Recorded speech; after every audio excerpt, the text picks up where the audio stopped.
everyone, and welcome. I am Joanne Eli, Vice President of Sales here at Dominion Payroll. I'm so glad that you could join us today for our Lunch and Learn event. As I get started, we are thrilled to bring you Capturing the Loyalty of Modern Customer, featuring Nate Brown, a true expert in customer service and expert in sharing how to build lasting, meaningful loyalty in a fast-changing world.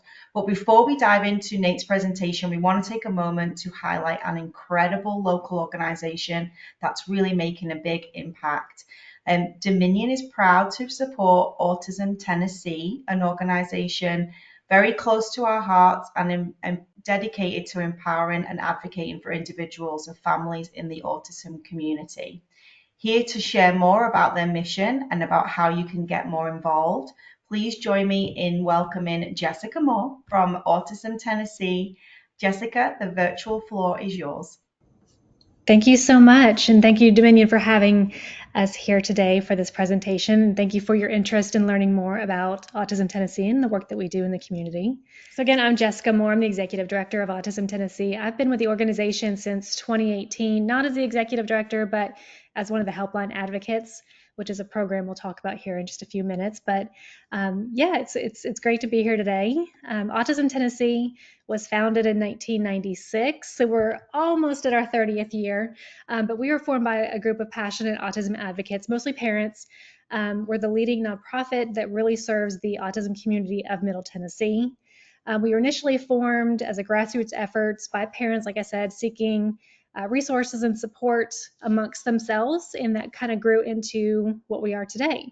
Our mission is to bridge the gaps between support, resources, and programs, so autistic individuals and their families are empowered to recognize their potential and thrive in their communities.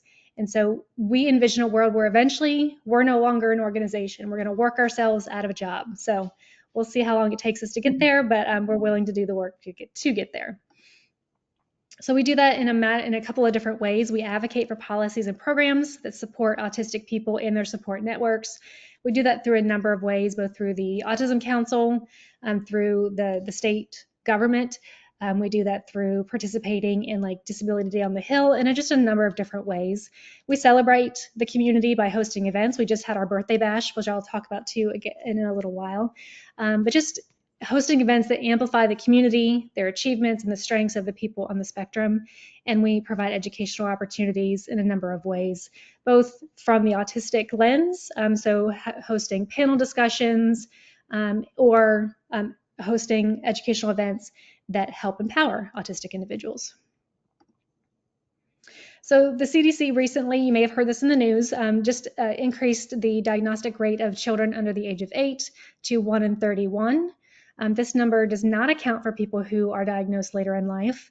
So that number is probably incredibly wrong, but we don't track those numbers, unfortunately, for the number of adults that are diagnosed. So like I said, 1 in 31 is what we have to work with right now. Males are 4 times more likely to receive a diagnosis than females. That does not mean that females do not make up a good portion of the autistic population. It just means that most of the time, females and other and non-binary and transgender people are less likely to receive a diagnosis. So one of the programs I mentioned earlier that I kind of initially started with Autism Tennessee was through our helpline. It's staffed by parents. Well, I need to update this slide because we just hired a new advocate. So it's staffed by parents of autistic people and autistic people themselves. So we've got 2 advocates working for the helpline right now, and their main role is to connect people with information and resources. So it's a free resource. Anybody can reach out to our helpline asking about information. We keep a database full of information, everything from haircuts to crisis intervention and everything in between. So if you have a question, you're looking for information about autism or neurodivergence or resources, you can call, text, email, and we will connect with you through the helpline. Some of our self-advocate programs that we offer currently are Game Day. That's a monthly opportunity for people to come together and just play board games. It's a way to interact, get to know your community. It's super fun, chill, day. Like I said, first Saturday of every month, we host that event. We've got a number of ways that adults can connect with community groups. So through the Spectrum Connection, Unveiling Autistic Identities Connect, those are opportunities for our autistic adults to get involved and form community. And then we offer Spectrum Socials, which are fun, kind of family-geared networking opportunities throughout the year that people can get involved in. We also have a couple of new programs that I just want to do a quick highlight on. Building Bridges is our new, it's not really new, it's a couple years old now, but it's our one of our newest programs, and it's intended to help childcare, preschools, Sunday school programs, church-based programs, whatever, you name it. Anybody working in this kind of 0 to 5 age range, it's an opportunity to learn more about autism and how that might look in your classroom setting and how you can better support autistic or neurodivergent children. We also had a new program this year called Drive to Thrive. We partnered with Vanderbilt University, specifically the Frist Center for Autism and Innovation, and San Diego State University to offer a program that just helps autistic teens and adults get closer to driving independence. So it's not a course where we actually get on the roads and drive with people, but we help them develop out the self-awareness, the self-regulation skills that they need to manage the driving of a car. If you live in the Nashville area, you know it can be stressful. So we kind of help manage some of those expectations and develop out those skills. You can see someone here in the bottom left-hand corner. Actually, you can't see the whole thing, but you see that the simulator sessions that we have set up. So it's an 8-week course, but then they actually get the simulators and actually practice driving. So it's a really cool. We were honored to be part of that research project. It's another. that's our facilitator, Kanisha, driving the simulator. The Employ Me program is specifically designed to empower and support self-advocates on their journey towards employment. Employ Me is a strengths-based program centered on the unique perspective of autistic people. We do that through a 4-part webinar sessions, where we talk about designing your personal resume, your profile, your cover letters, job applications. We decode the interview process. We help them understand navigating the workspace as an autistic self-advocate, how to advocate for themselves, how to ask for accommodations. And the program participants receive like a booklet that they can take notes in, ask questions about, kind of keep as they go along their journey. And the facilitator meets with everyone one-on-one to kind of help answer specific questions, help guide them through that employment journey. I didn't realize that was a little motion there on the Spectrum families, but Spectrum families are groups that provide an inclusive space where families can share experiences, offer encouragement, advice, resources. We have a number of these throughout the community where people can come in person and online to make those connections. I mentioned before some of our educational programs. We've got Acing the Spectrums, which includes parent perspectives. We invite parents to come on and talk about their experiences depending on the topic of the chat. We also encourage self-advocates to come, and we have opportunities for them to share their experiences as well. The topic's usually different from chat to chat, but just another opportunity for people to learn from those lived experiences. We also have a scholarship. We're actually getting ready to award our 2025 awardees of the Captain Spectrum Scholarship. As Captain Spectrum, Chris Miller, who's featured here, fearlessly advocated for kindness and fostered friendships that transcended differences. I'm reading this because I don't want to, it's so impactful that I don't want to get it wrong. Especially amongst those with disabilities. His impactful efforts touched countless lives, instilling courage and self-confidence in many. When Chris's life tragically ended in February of 2021, Autism Tennessee partnered with the Miller family to create a memorial scholarship. The scholarship is a post-secondary educational scholarship that is awarded to a deserving autistic teen or adult who demonstrates exceptional kindness, tirelessly fighting bullying, and nurturing friendships. So like I said, we're getting ready to award our 3 new awardees this year. One program that we just had was our birthday bash. We do this every April. This will be our 6th year hosting this event. We do this because autistic people have told us that birthdays are typically hard for them. It can feel overwhelming, it can feel isolating. So every year we host a sensory, considerate, or inclusive birthday party that's a private party for people just to come out and have a good time and celebrate their birthdays together. So this is just one image that we have from a couple of years ago, but it's such an impactful program that we keep it going. We have a good time with it. AfterBash is our upcoming fundraiser that helps support all of the programs you just heard about. It's coming up in 2 days. I'm a little strung out about this event, but it's always so much fun once we get there and we get it rolling. But it's Thursday evening at 6:30 at Loveless Barn. If you're in the area and would like to help participate, if you want to participate or help support the organization, you can scan that QR code and that'll lead you to the event site. And just in the future, we do have our Pajama Walk and 5K.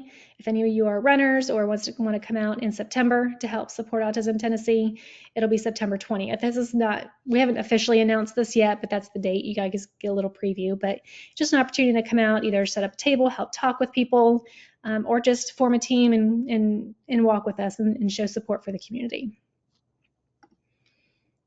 Other ways that you can support Autism Tennessee, if you believe in the work that we're doing, you can simply follow us on social media, react, comment, share our posts. That's a huge way that we can get the word out about who we are and what we do. You can become a volunteer or a community ambassador. If any of you shop at Kroger, you can add Autism Tennessee as your community awards member, and that will give us a small portion of the money that they kind of set aside for that program. You can sponsor our programs, attend our fundraising events. You can get the Autism Tennessee, or not the Autism Tennessee, but the Autism license plate that's shared amongst 3 different organizations in the state. And yeah, that's all I got. Any questions? That is so great, Jessica. Thank you so much for taking the time to sharing all of the great things that Autism Tennessee continues to do. As a parent of a child on the spectrum, it really does warm my heart that you guys are doing so much for this great cause. So I really do appreciate you sharing everything that you do. I wish you were here in Dallas too, but you're not. But thank you so much for sharing that today. That was great. So as we move on from Jessica, thank you again, and we'll turn our attention to today's featured speaker, Nate. Nate is the co-founder of CX Accelerator, a sought-after speaker, a true leader in the world of customer service experience. He's passionate about helping businesses create deeper connections and really goes above and beyond to deliver those experiences that keep customers coming back. Get ready to learn, laugh, and even rethink everything that you thought you knew about customer loyalty. Wow. And if you have any questions, please feel free to drop them in the question box in the comments section. And Nate, again, so excited to have you. Take it away.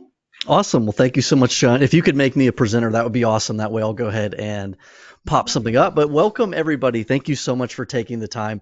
I do wish that we were together at the beautiful Brentwood Country Club, but this is wonderful, and we still have a great opportunity here to The next best thing. That's right, to talk about some really important stuff. So let's go ahead and do that together. If you could confirm that you can see a slide with the monsters on it. Okay, that's my depiction of the modern customer, which sometimes feels like a monster. Gone from the get-go, so I love it. Yeah, but I mean, really, the idea there just being sometimes our customers feel so foreign to us, right? I mean, it's baffling how hard it can be just to set clear expectations and to earn loyalty today. It's harder than it's ever been, but it's more important than it's ever been. And we know if we look at things like the Customer Simplicity Index, which I would highly encourage you to look at, organizations that are creating great experiences are the ones who are earning market share. It is the way today to ultimately get ahead and differentiate yourself from the competition. As much as we love talking about the technology and the new generative AI capabilities and all of those things, what those can and should be used to do is create distinctive and human-centric experiences. So organizations that are getting that, something really special is going on there. So my name is Nate, and I study this topic. I absolutely love it. I'm a student of it. It's changing so much, as is everything. I was at a conference in Fort Lauderdale just this last week, and we had this amazing speaker who was talking about the rate of change.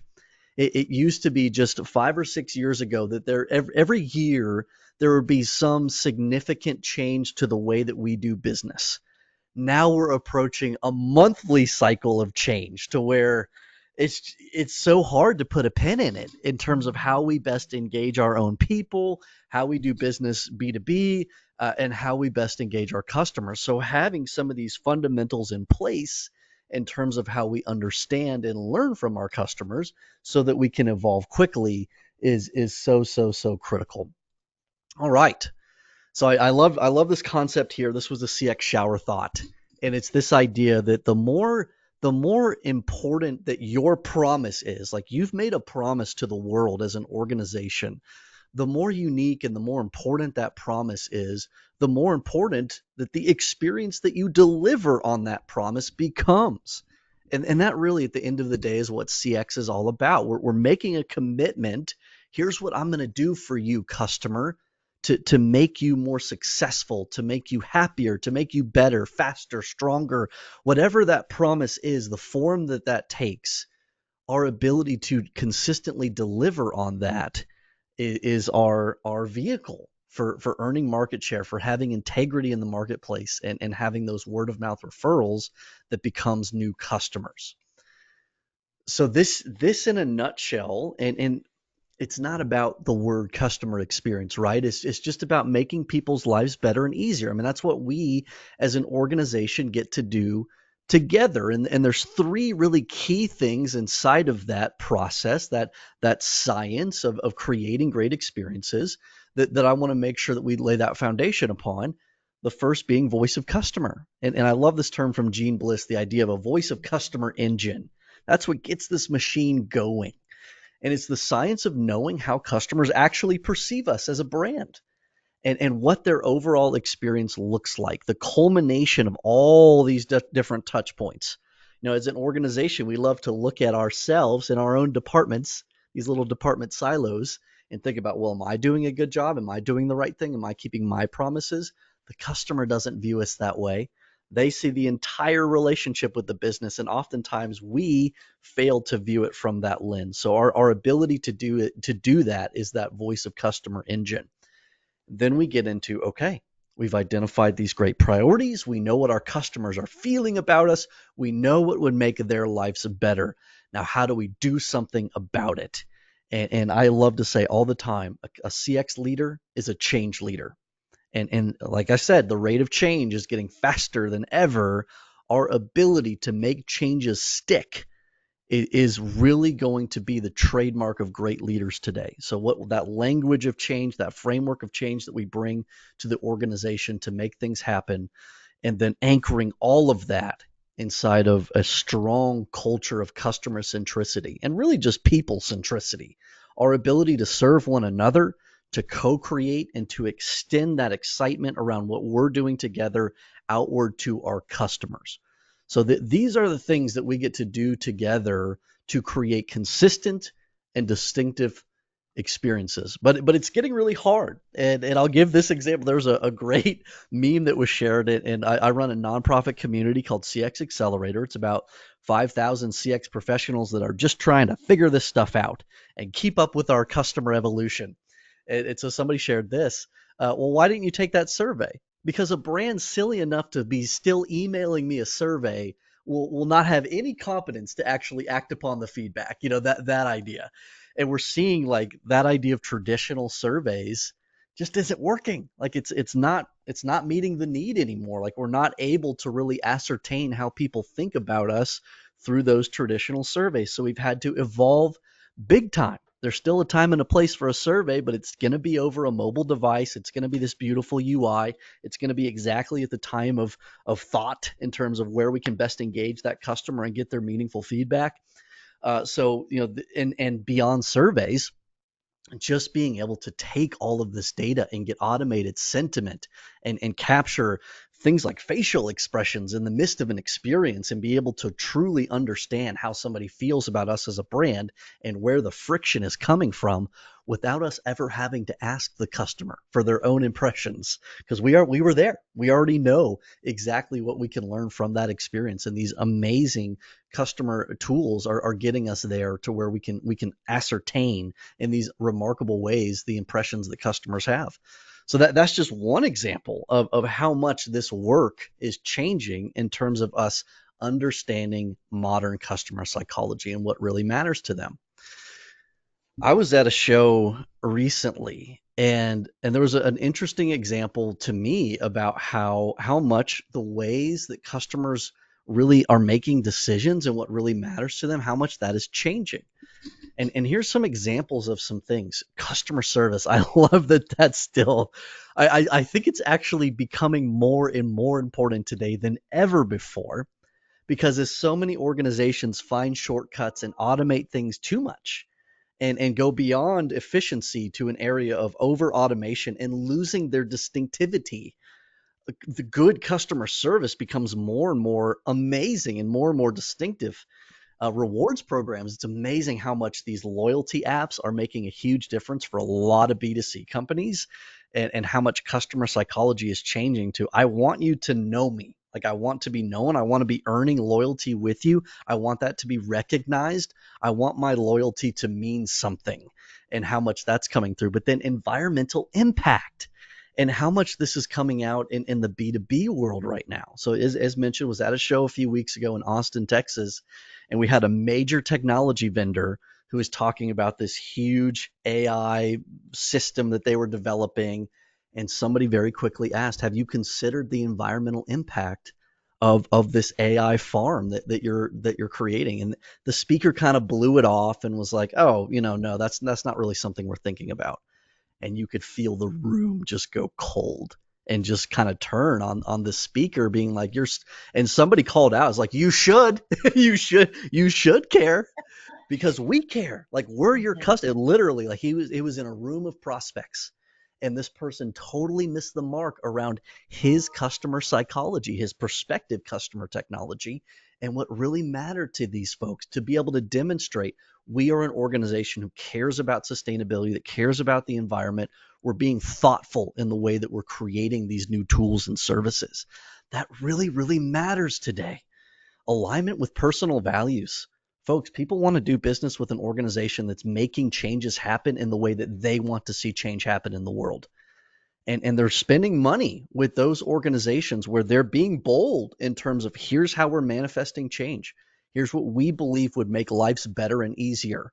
And we're following through with that promise, that bold promise. We've seen so many brands lately that have kind of flip-flopped on that and have very clearly demonstrated that they don't have strong core values in the organization that they're going to stand up for. And there's been a major price to pay in the marketplace over these past 3 or 4 years for those brands that have compromised on their stances that they're taking. So having that alignment with personal values is so tremendous. And then we get into more of this area of really strong digital tools and great self-service. Get me the information I need, make the experience seamless and frictionless for those parts of the experience that should be. As I love to say, let's make the quick parts quick and the slow parts meaningful when we think about customer interaction. So let's very effectively automate and streamline and make frictionless the parts that should be quick. Let's do a really good job with that. But when we get to connect with one of our customers, when we get to guide them in a special way, let's be slow. Let's take our time with that. Let's generate value there. Let's do something special there. And we're going to talk about that a little bit more together. Don't forget, you can ask questions in there. Would love to see some of those questions pop in as we continue on this conversation together. Here's a monster of the sea. So what holds us back? What holds us back? What's the monster lurking in the depths in terms of our ability to create these type of experiences? It's inertia. We get stuck, both as individuals, as teams, and as organizations. The research is staggering how much inertia and status quo is the thing that holds us back from being able to break through and create distinctive experiences on a consistent basis. We get stuck folks. And there's a lot of psychology behind that. There's a lot of reasons that happens. But organizations that can power through that and do something really special and break through that inertia, it's going to be the future of that organization in terms of earning the right with its customers and growing loyalty. So how do we do that? So now we're talking about leading change, and I love John Coder's model more than anything else. But let me pause there to say, whether it's John Coder, whether it's ADKAR, whether it's Lean Six Sigma, whether it's Agile, having a language of change that you all share together in the organization is so essential. It binds people together. It helps you to unlock pockets of capability where it would just disappear in terms of work that could have, should have, would have been done, but just didn't quite happen. This is what brings that energy and that excitement and that alignment together to where you can make good things happen. And they culminate to a specific purpose. And we know what those priorities are because of our voice of customer engine and being able to identify those things that really matter. Then we can work on them together. So the first thing is establishing a sense of urgency. So if you're on this call right now and you're like, yeah, our customers are really changing, but my business leaders just don't get it. They're stuck in the mud. It's time to light the fire. It's time to light the match and to say, we're not going to be here in 5 years. Like, our competitors are getting this. We are going to lose this percentage of market share if we don't excel in this area of customer experience. Like, this is what the impact will be. Here's my math behind that. Show the customer simplicity index, other things. There's a whole way to light that match with your executive team and to show we have to honor our customers. We have to earn the right with them. And so whatever that looks like for you, that needs to be there in terms of, we cannot keep living this way. But if that match lighting doesn't happen, then these other change cycles don't stick. And the change eventually gets buried for something that's considered to be more important. So you've got to establish that sense of criticality and that sense of urgency right out of the gate. And then it's bringing people together. And hear me when I say, this is not something that can be done in the vacuum of a customer service team. This is not something that can be done by a department that you renamed CX.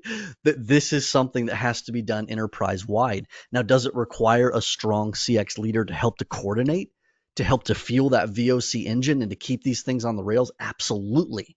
That can be a small group of people, but it requires a CX change coalition, a group of leaders that represent the entire customer journey, or else the scope isn't going to be big enough to actually make things happen. You're just going to get stuck where you know what's important to the customers, but you can't make changes to actually make their lives better and easier. And I've seen it happen in so many organizations in so many different ways, where if you don't get that strong CX change coalition, establish a sense of urgency around it, the change will fizzle out. And then together you get to remove barriers. And so what's some examples of maybe some of those barriers that we would see? Well, one mentality that I want to establish with you, and for my DP folks out there, we had an opportunity to do some of this together recently on a mini call together, but this idea of the workplace as a community. Like, your customers are going to feel when they're being invited into a work thing, an organization that's doing something that actually matters, and the people are there and they have pride being there. They want to be there. There's loyalty inside the company, and that translates in all these ways to loyalty outside of the organization as you bring customers in and as you grow loyalty with them. So thinking about the workplace as a community has a tremendous impact, and just the way that we treat each other inside of that community, the way that we're binding together around meaningful purpose, that's going to really change a lot of things. What we instead oftentimes do is put a lot of dopamine generating triggers out there. We got to hit this milestone, got to do that, task oriented, this. And sometimes we forget the more intrinsic motivating things, the relationship based things that really drive people to a healthier state of mind and longer lasting high quality work output. So thinking about the workplace as a community can really help. And language really matters too. I talked about having that common language of change, whether that's Lean Six Sigma, AgCore, whatever that is. But oftentimes you get to make your own language as well. And there's a great resource out there called Tribal Language that helps an organization to develop some of this really exciting language that's you. It's unique to you. But one of the things that I've been doing for several organizations lately is developing a code of a friction fighter. So it's just that idea of breaking that inertia. Like that's the monster in the water. How do we fight through some of that inertia, break that status quo, and activating people in this way with some really unique, distinctive language can be the thing that makes the change stick in many cases. Now, of course, you're backing this up with some really intelligent change management, project management, other things. But in terms of activating people and putting them in a frame of mind where they're like, okay, this looks a little different. I'm curious. I'm excited to learn more about this. And I want to see what role that I could play in making this happen. I see myself inside of this rather than what most change initiatives do, which is just put people on the defensive of I don't want you changing anything about my life. I'm comfortable. I'm happy. I'm in my status quo box. I don't want you to move my cheese or mess with my pie or whatever you want to say there. They're in their own special passive aggressive way. They're trying to kill the change. They're trying to make the change die. So when we can use really inclusive, exciting language to bring change to them and include them in it, it absolutely shifts the mentality around that change. So why do people work? And Michael Barnabas is out there. He knows my favorite resource is Prime to Perform, and that's where a lot of the research is based around inertia being that monster in the water in terms of our inability for most organizations to create these type of distinctive experiences. So then they answer the question, well, what does create remarkable experiences? Why do people work? Why do people engage in a meaningful community? And the number one is play. And it's not just throwing the ping pong table out there's a company in town that's really good at this, the cherry on top, as I like to call it. They make things look so fun and exciting, but as soon as you get into the work, ooh, it's a gruel. It's awful. But it's about making the work itself good. I mean, if we think about customer service work in particular, like it's a puzzle to solve. Like I'm getting to interact with the customers I care about regularly. Like I am guiding them to success in specific ways. And that's what really, really matters with that. If we can intrinsically motivate people in these healthy ways and connect it to the work, great stuff happens. And inside of that, I'm getting to do something that matters to me. The brand promise of the organization does actually matter to me. We as a company are bringing in people where that can work. They do care about the brand promise. We're not just hiring based on a paper resume. We're hiring individuals who are already pre-activated to care about what we're trying to achieve out there with our promise. And then through that, I get to become the person that I want to become. So these are the things that really matter in that workplace community in terms of raising the bar, elevating the experiences that we design. So let's get even more specific about those things that we looked at about modern customer psychology and what they care about.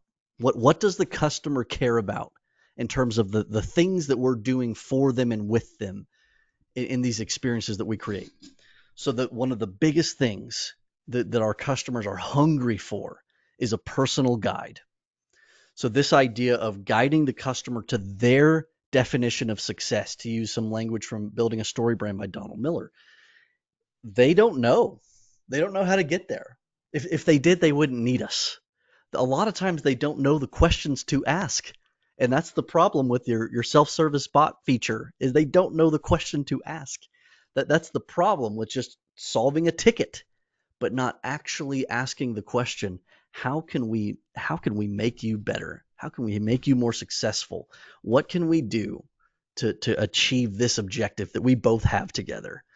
And that's where we're elevating these type of interactions and we're speaking the voice of the organization. We're speaking the language of the customer too, to fill in these gaps between what the customer thinks they know and wants to have and but actually bringing them to this new destination, this place because of our unique knowledge, because of our unique capabilities as an ambassador of this organization. I'm going to elevate your way of thinking. I'm going to challenge you in these good, healthy, positive, friendly ways. and we're gonna get here and paint a vision for what that looks like. So a personal guide is what these customers are looking for. So think about how you can incorporate some specific attributes. What is a personal guide for you in terms of your customer interactions? What would that look like? Anticipate where is the customer often trying to go? And what are the friction points along the way that we can help solve for them, so it becomes way more than, hey, did I resolve your problem today? It becomes, oh, I know what's going to happen next. You're going to run into this form next week. Let's go ahead and knock that out together. In fact, there's some data I'm going to have you put in right now. It's going to make your life so much easier in 2 days. That's the type of thing that earns loyalty. And the next one is this idea of a co-creator. So it's kind of the continuation of that idea, but like more and more organizations are creating community functions where customers are actively interacting and engaging with other customers. A little scary, right? And that's not just B2C, that's B2B, where we have this unique thing, this brand promise that we're trying to achieve together. I'll use the example of UL, making the world a safer place. And so their community function was bringing folks in. We're using this technology. We're developing these processes. We're certifying products to make sure they're safe. But we're bringing customers in together to share techniques and ways and mentalities and inertia breaking concepts that allow all of us together to make our workplaces and to make the world ultimately a safer place. So think about the impact of that for you. And if you're thinking, oh, I don't know if there's a good community function for us, I don't know if that makes sense for us. Rust-Oleum. I'll use the example of Rust-Oleum. Little spray can paint. They have one of the most robust, most dynamic customer community forums you've ever seen in your life, with people who are so excited to figure out how to use this product to make their lives better. And it's just fascinating to me to see something so niche and so specific, yet has created so much loyalty and so much passion as what Rust-Oleum has been able to achieve. So every organization with a good brand promise needs a good community function as well. And what we're together, we're bringing people in, and instead of just throwing an experience at them, we're creating this place, these opportunities for us to fulfill it together, to create something new alongside our customers and customers with other customers. And that becomes service at scale in a really cool, exciting way. So the implications of that, and that's what customers are looking for.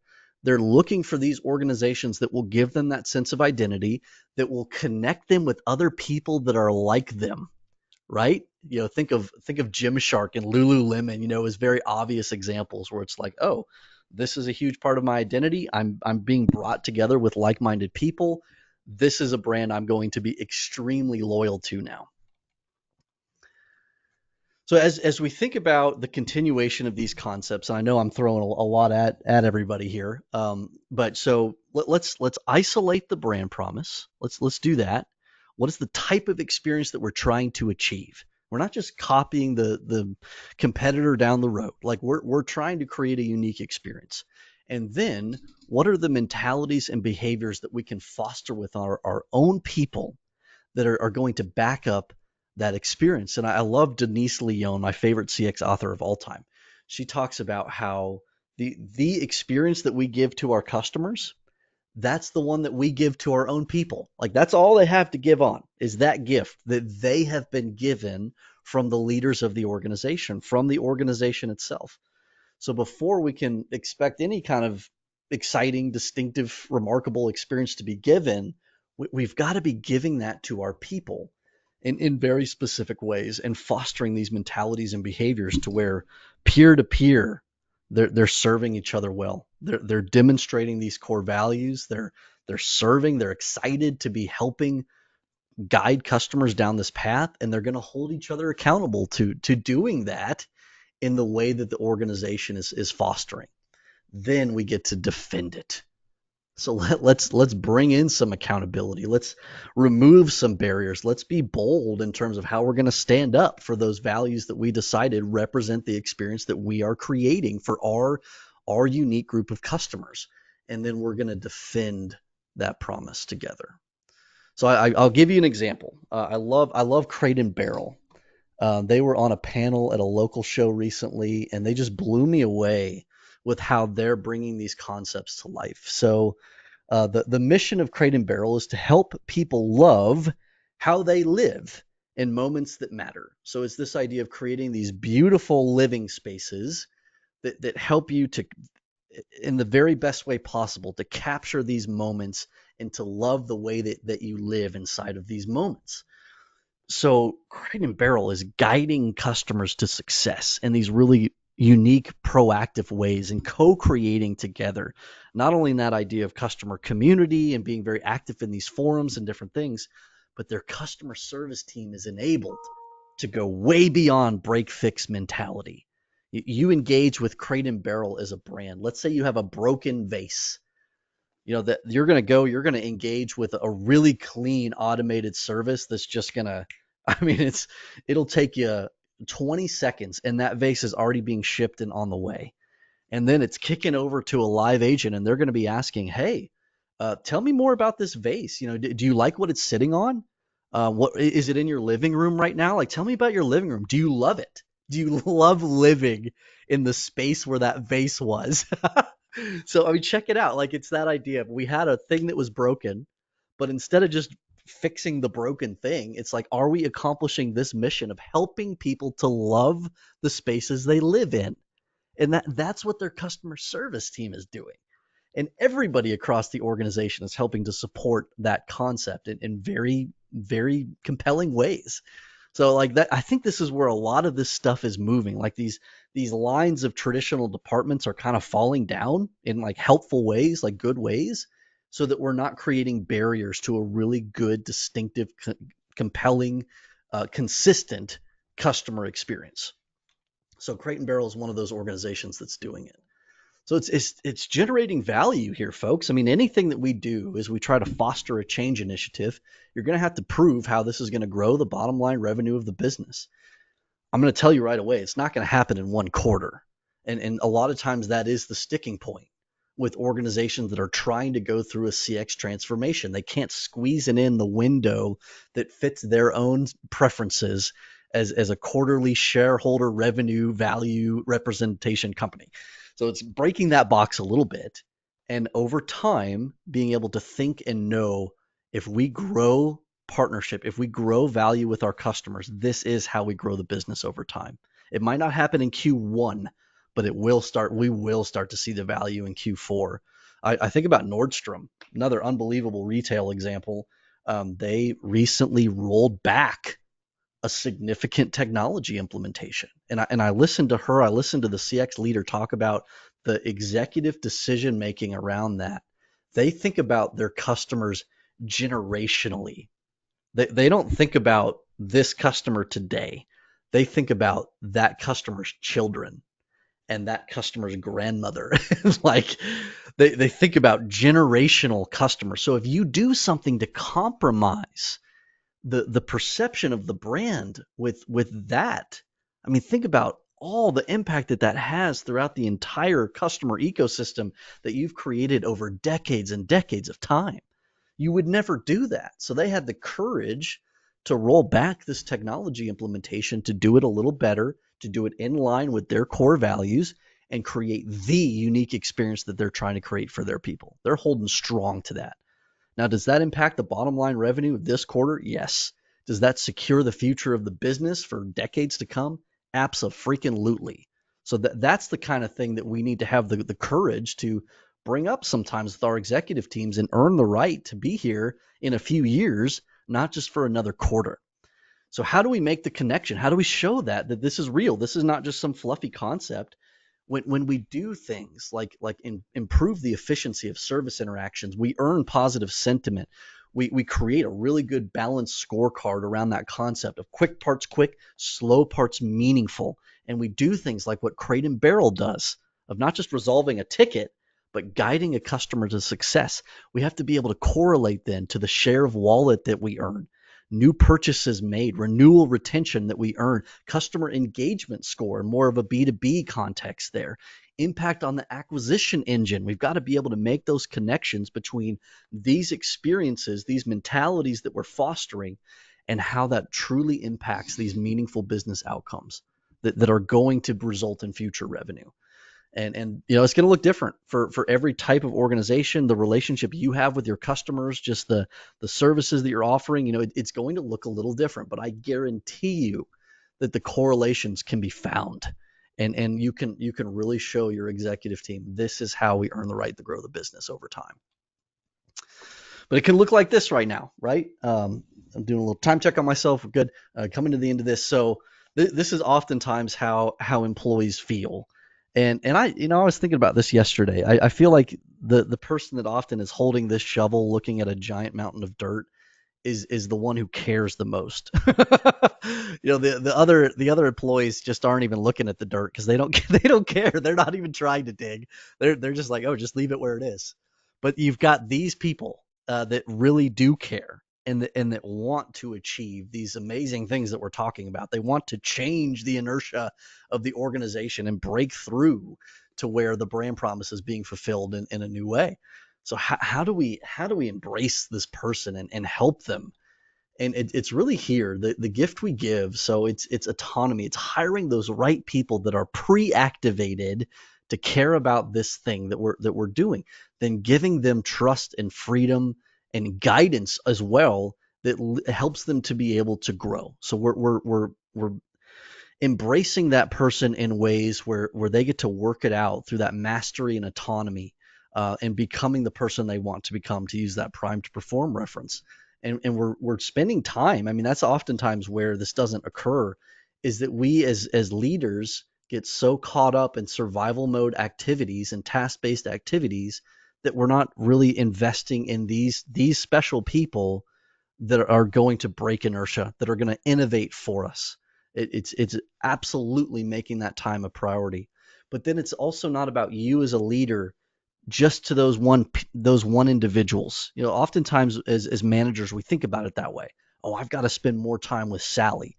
I've got to spend more time with Jessica. No, connect Sally and Jessica. Like that's going to do more for both of them than you having an extra 30 minutes in a one-on-one every other week. Like have these people in really good, impactful community with one another and be investing in them both together. Like give them some cool project to work on. Give them something special to do and challenge them in that unique way, but then offer help and guidance along the way so that they're learning and growing as part of that too. But it's not just them doing that alone individually as a lone wolf. They get to do that in partnership with these other people who are also pre-activated. Then you get this momentum going on that is so effectively captured in a resource called Collective Genius. And if you haven't checked that one out, I would highly suggest it. But where that comes from is leaders who really intentionally invest in peer-to-peer relationships and raising the bar in that way. But then it's that transparency too. It's giving people dots to connect. So often we stick people in this box of what their job description is, and we don't give them the ability to extend beyond and see things like the customer sees things across the departments of the business. I was working in an organization recently where I was really trying to connect some dots around the customer experience because I knew there was a major friction point as a customer service leader. And I was told flat out, you do not get to talk to marketing. Do not work with them. Do not talk to them. They're a completely different thing. That's not us. It's like, okay, at least I know. But like that shows very clearly that's not the type of organization that's going to be able to create a consistent and distinctive experience, because they are way too caught up on their own silos and what they are doing to be able to guide customers to success together as an organization. So give people dots to connect. Let them extend and play and have that curiosity beyond the box of their role today. Think about how you can equip them to be something different tomorrow. And that's also around the AI preparedness as well. Just upskilling them to be knowledge curators, to be personal guides. Like that's how you leverage this new unbelievable technology to not just resolve tickets faster, not just break fix, but like create something new and something really exciting. So I hope that's helpful. That is my cell phone number. If you have any questions about disc golf, pickleball, or customer experience, please text me. and I'll be All a of the resource for above. you. I loved it, Nate. Nate, thank you so much. That was so great. I know that a lot of everyone's going to be taking over some golden nuggets today just from some of the things that you shared. Change is inevitable, and just leaning in and making sure that people just really think outside the box here. I think it was really, really impactful. Thank you for sharing that. We do have some questions already, but if you would like to ask Nate or Jessica a question, please feel free to add it in right now, and we'll get through as many of the questions as we possibly can in the time allocated. We have 10 minutes, so I'm sure there'll be plenty of time to ask away. So, question for you. We'll start with you, Nate. So, question for you. Are there any techniques to help identify the brand promise and ensure it aligns with the business objective as well as what the customers need? Absolutely. There's a wonderful exercise that HBR put out a while back. It's called the Company Identity Matrix. I'm going to find it right now and put the link in here. It's an unbelievable tool that can be used very quickly to help bring brands into partnership around these concepts. Here, I'm putting the link. I'm pretty sure this is the one right here where it's got that company identity matrix in it. Yeah, that's it. That's going to be it. And what you arrive at, Joanne, is this idea of the brand core, which is where those business objectives, they're all up there kind of at the top, in this external category. But then you've got this foundational layer of your North Star of the promise that we made and our core values and the personality that we have. How do we express this? What are our competencies? How are we fostering, us to be the very, very best at something very specific, better than anybody else in the world? That this helps to align all of those things together. That's great. Thank you for sharing that, Nate. Yeah. Yeah. In your experience, what is the biggest blind spots leaders have when they're trying to modernize their customer engaging strategy? Customer experience strategy, sorry. Yeah, it has to start with the voice of customer engine. The biggest blind spot is that executives run out and think that they know their customers better than they actually do. They think they know how to engage the customers because they sat in some journey mapping workshop one time and put sticky notes up on a wall, assuming things about what their customers think and feel. If you don't have that robust, dynamic, multi-channel, structured and Mhm. unstructured voice of customer engine that's showing you the true nature of how your customers think and feel about you, you don't know what the priorities are. You don't know how to best engage your customers yet. So it has to start there, Joanne. Right. And it also, from an executive level, they're not as close to, those people that are on the customer service side of things that, getting feedback from them is critical. So yeah, thank you for that. Do you have any recommendations on how AI can be used to anticipate customer needs without feeling invasive? Yeah, I've got a great example of that. Go to threadup.com. This is such a cool little thing that they have here. I'm pretty sure it's ThreadUp. Where is the thing I'm looking for? They have this amazing little AI enabled navigator that helps you. That's not it. Hold on. Well, so the point that I'm going for here is you've got organizations who are just trying to automate for efficiency's sake. And then you've Mhm. got organizations that are thinking very strategically about how can we use these things to truly design a better experience. And there's some of them that are out there, and the luxury retail is absolutely leading the way in this. Like, how do we create a better experience than what we had before using the combination of human capability and AI, agent assistant, and other things like that? And that we're seeing the retail brands are really excelling in that area. But it's coming down into general industry. It's coming into more of a B2C, B2B context now. Mhm. So it's just kind of figuring out, okay, I'm not doing this to try and get rid of people. I'm not doing Mhm. this to try and put all the effort onto my customer. what I'm doing here is I'm trying to create the best experience possible that's going to navigate the customer to their definition of success, better, faster, more effectively, all these things. So if you can guide people to the best resolution path, assisted all over the place by all these capabilities of the business, a lot of times there's a handoff. There's significant handoffs that take place. If you look at these great modern customer interaction platforms that are out there today, it's not just, okay, are we going to have this customer interfacing with an automation service or a human? No, it's absolutely both. And there's intelligent handoffs that happen throughout that cycle.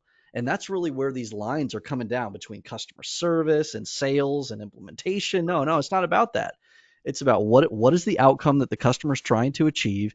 How can we engage the right resources to get them there in the best way? That's what we're trying to design.